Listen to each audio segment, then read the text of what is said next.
जल्लू का शक उस पर हावी हो गया कि महावीर उसकी बीवी के साथ नाजायज संबंध रखता है। एक रात के घटनाक्रम ने इस शक को यकीन में बदल दिया। उसने देख लिया था महावीर को अपने बीवी के पास जाते हुए। इस कहानी में आगे बढ़ने से पहले आपसे एक ही रिक्वेस्ट, आपने हमारे चैनल को सब्सक्राइब नहीं किया है तो कर लीजिए। राजस्थान के झालावाड़ जिले का रहने वाला जल्लू एक हिस्ट्री शीटर मुजरिम था। चोरी धोखा उसकी फितरत में था और ऐसे ही मामले में जल्लू कई बार जेल जा चुका था। दूसरी तरफ जल्लू की फैमिली में कई मुजरिम थे जिन पर तस्करी और हत्या तक के केस चल रहे थे। जल्लू का एक बेटा उम्र कैद की सजा काटते हुए जेल में बंद था। कुल मिलाकर जल्लू किसी शरीफ खानदान से नहीं था और उसकी फितरत की वजह से उसे किसी तरह की शराफत की उम्मीद नहीं की जा सकती थी।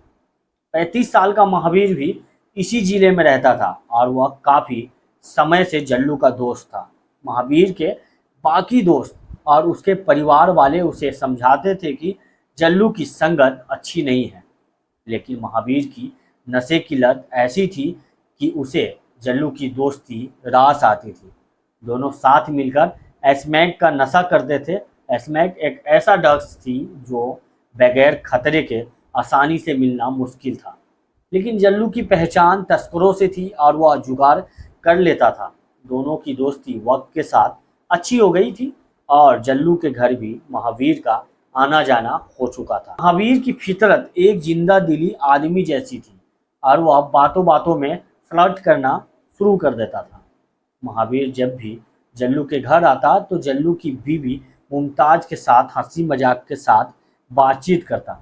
पहले पहल तो जल्लू को लगा कि यह सामान्य बात है, लेकिन धीरे धीरे जल्लू के मन में कुछ और ही परतें बीतती चली गई।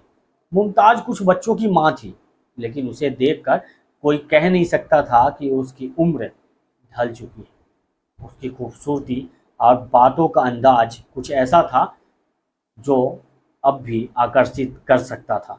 महावीर और मुमताज दोनों एक दूसरे से आकर्षित हो चुके थे, लेकिन उनके बीच अब तक कोई हद नहीं टूटी थी। ऐसा होता था कि जल्लू को बुलाने या जल्लू के लिए कोई मैसेज देने महावीर ऐसे वक्त पर भी उसके घर आता जाता था जब जल्लू घर पर नहीं होता था। जल्लू की गैर मौजूदगी में महावीर और मुमताज के बीच कुछ हंसी मजाक और बातचीत होती रहती थी। इस बात के कुछ गवाह जल्लू के परिवार के ही लोग थे। जैसे कभी बेटे ने देखा तो कभी बेटी ने तो कभी किसी और रिश्तेदार ने। जल्लू की उड़ी उड़ी खबरें सुनने को मिलती और उसके मन में एक शक घर करने लगा कि महावीर और मुमताज के बीच कोई रिश्ता पनप रहा है। इस बारे में जल्लू ने जब मुमताज से बातचीत की तो मुमताज ने इस शक को जल्लू के दिमाग का फितूर कहकर ऐसा कुछ न होने की कसम तक खा ली। शक तो शक होता है, किसी कसम से कहीं दूर होता है। जल्लू शक पालता रहा और कभी कभी अपने कुछ आपराधिक प्रवृत्ति के रिश्तेदारों से इस बारे में बात करता था। एक आध बार किसी ने कहा भी कि महावीर का काम तमाम कर देते हैं, लेकिन जल्लू ने रोक दिया। जल्लू के पास शक का कोई सबूत नहीं था और फिर महावीर उसका दोस्त भी था, इसलिए वह ऐसा किसी नतीजे पर पहुंच नहीं पा रहा था। इसी साल जुलाई के तीसरे चौथे हफ्ते में इस कहानी में एक मोड़ आया। इस दिन महावीर और जल्लू स्मैक पीने और लेने के लिए दर्जनपुरा गए थे। वहां दोनों को एक साथ कई लोगों ने देखा था। दोनों ने भरपूर नशा किया और नशा करने पर गप्पे मारने में रात ज़्यादा हो गई।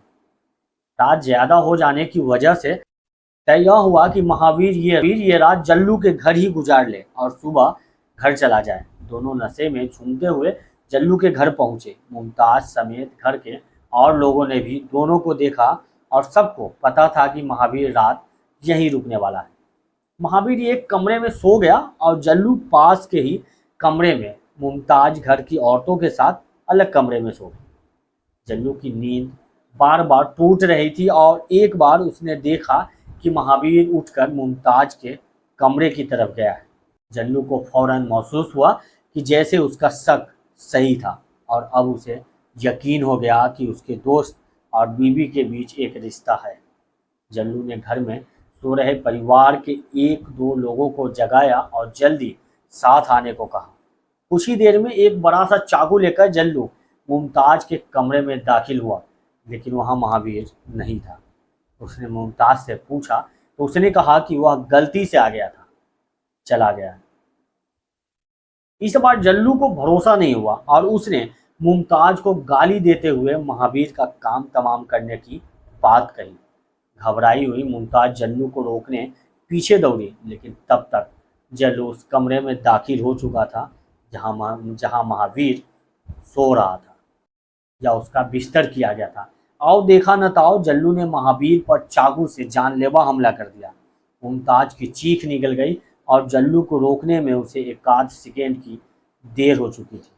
पहले से आधी नींद में था महावीर और इस हमले के बाद खून में सना हुआ वह जमीन पर गिर पड़ा।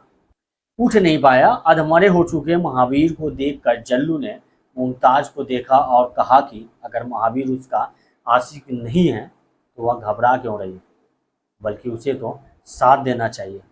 जल्लू और मुमताज के बीच बहस चल रही थी कि घर के ही एक आदमी ने महावीर पर एक और वार किया और महावीर ने दम तोड़ दिया।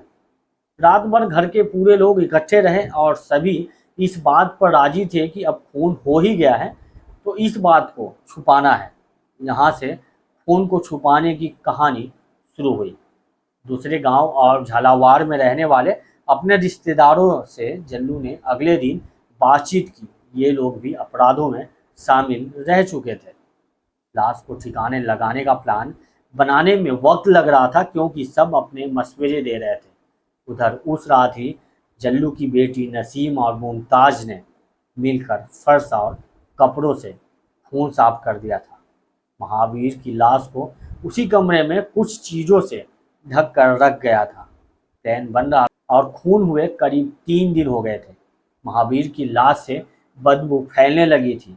घर के लोगों ने जल्लू को जब इस बारे में बताया तो सब ने अफरा तफरी में लाश को उसी दिन ठिकाने लगाने का तय किया। प्लास्टिक के एक बड़े कट्टे का इंतजाम किया गया। इधर उस कमरे और पूरे घर में अगरबत्तियां जलाई गई ताकि बदबू से किसी को भनक न लग जाए। इसी बीच जल्लू अपने घर और रिश्ते के तमाम मर्दों को इकट्ठा किया और महावीर की लाश को प्लास्टिक के कट्टे में किसी तरह बंद कर उस पर प्लास्टिक लपेट दी गई। इसके बाद सभी इस लाश को लेकर काली सिंध नदी के पास गए और आसपास किसी के न होने की तसल्ली करने के बाद लाश को नदी के बहाव में फेंक दिया। इस जल्दबाजी में जल्लू और उसका साथ देने वाले से एक गलती यह हो गई कि लाश के सामान की तलाशी लेना भूल गए। जब 4 अगस्त को यह लाश पुलिस ने बरामद की तो उसके पास से एक मोबाइल फ़ोन मिला। इस मोबाइल फ़ोन के डिजिटल सर्विलांस से 4 दिनों में ही यह ब्लाइंड मर्डर केस सुलझ गया और पुलिस के हाथ जल्लू के गिरबान तक पहुंच गए। पुलिस ने 9 आरोपियों में से जल्लू समेत 7 लोगों को गिरफ्तार कर लिया। पूछताछ में जल्लू की पत्नी का साथ संबंध होने के शक के चलते महावीर का कत्ल होने की कहानी सामने आई। दोस्ती, नशे और शक के इस अंधेरे सफर में एक बार फिर साबित हुआ कि अपराध से बचा नहीं जा सकता। न्याय देर से ही मगर मिलता जरूर है। चैनल को सब्सक्राइब करें और वीडियो को लाइक और शेयर करना ना भूलें। अगले एपिसोड में फिर मिलेंगे एक और कहानी के साथ।